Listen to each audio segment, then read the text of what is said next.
May 12 Christmas bucket list. Yes, 12 lang para naman maging makatotohanan. At ang una na nga rito sa listahan ko ay ang pagpunta sa Dapitan Arcade. Alam kong medyo late na, pero better late than never. So ito na nga, nagpunta kami dito sa Dapitan Arcade kasi gusto kong bumili ng, alam niyo yun, pang table setting namin para sa Pasko.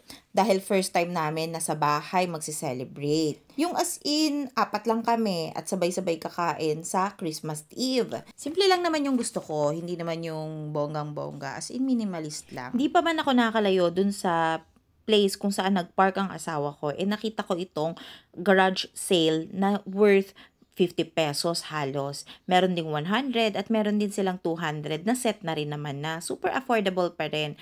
Pero yung haul ko nito papakita ko na lang sa separate video. So ito na nga, dahil table setting ang iniisip ko is naisip kong maglagay ng something sa table na maliit lang at hindi masyadong nakaka-istorbo kung maglalagay ako ng pagkain. Nakita ko nga itong si Hope, si Love, si Peace at si Joy na mga Santa Claus. At ang cute nila. Sabi nga ng anak ko mga elf daw sila.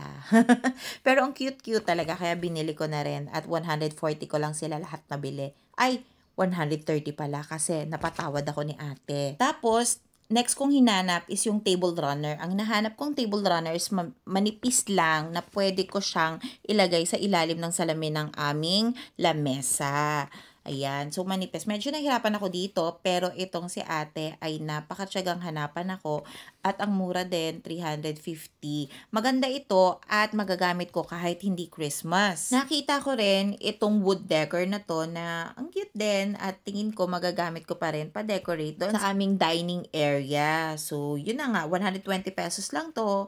At ito namang garland na ito ay nasa 150 din.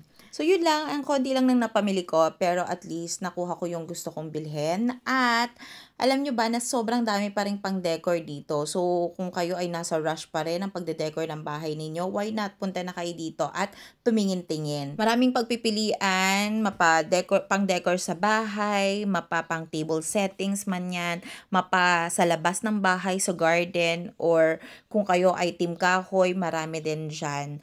And nakakatuwa, no, talagang kung marami kang pera, why not? At kung may malaki lang akong storage na paglalagyan, why not? Thanks for watching this video! Sa susunod, tignan pa natin kung ano pa yung mga magagawa ko na nasa bucket list. Okay? Sana magawa nating lahat!